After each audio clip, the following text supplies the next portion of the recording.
అనంతపురం జిల్లా ఎస్పీగా పనిచేసిన అన్బురాజన్పై డిస్మిస్ అయిన కానిస్టేబుల్ ప్రకాష్ పలు ఆరోపణలు చేశారు. 8 మంది హెడ్ కానిస్టేబుల్ను నిర్దాక్షిణ్యంగా డిస్మిస్ చేసి వాళ్ల కుటుంబాలు రోడ్డున పడేలా చేశారని ప్రకాష్ ఆగ్రహం వ్యక్తం చేశారు. తమపై వచ్చిన అభియోగాలపై ఎలాంటి విచారణ చేయకుండా ఉన్నతాధికారులను వదిలిపెట్టి కేవలం హెడ్ కానిస్టేబుల్ మాత్రమే డిస్మిస్ చేశారని ఆవేదన వ్యక్తం చేశారు.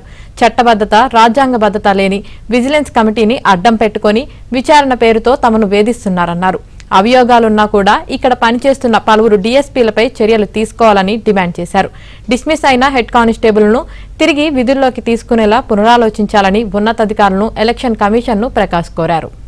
ఆంధ్రప్రదేశ్ అనంతపురం జిల్లాలో నిన్నటి దినమున అనంతపురం మాజీ SP Shri Amburajan election commission కోపానికి గురై ట్రాన్స్ఫర్ అయిన విషయం అందరికీ తెలిసిన విషయమే.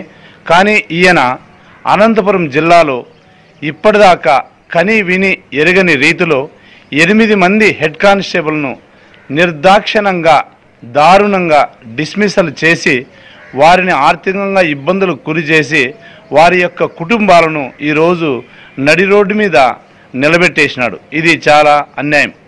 వారి మీద ఉన్నటువంటి అభియోగాలకు సంబంధించి అదే అభియోగాలతో ముడిపడి ఉన్నటువంటి కొంతమంది డిఎస్పీ స్థాయి అధికారులను వదిలిపెట్టి గ్రౌండ్ స్థాయి విచారణ చేయకోకుండా కేవలం 8 మంది హెడ్ కానిస్టేబుల్ను మాత్రమే డిస్మిస్ చేయడం ఇది చాలా అత్యంత హేయమైన చర్య.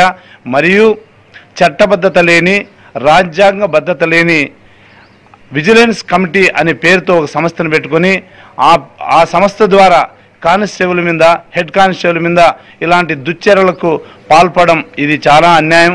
కాబట్టి పోలీసు ఉన్నతాధికారులు మరియు ఎలక్షన్ కమిషన్ వారు దయచేసి ఈ హెడ్ కానిస్టేబుల్ను తిరిగి విధుల్లోకి తీర్చుకొని వాళ్ళ కుటుంబాలను కాపాడాలని మనం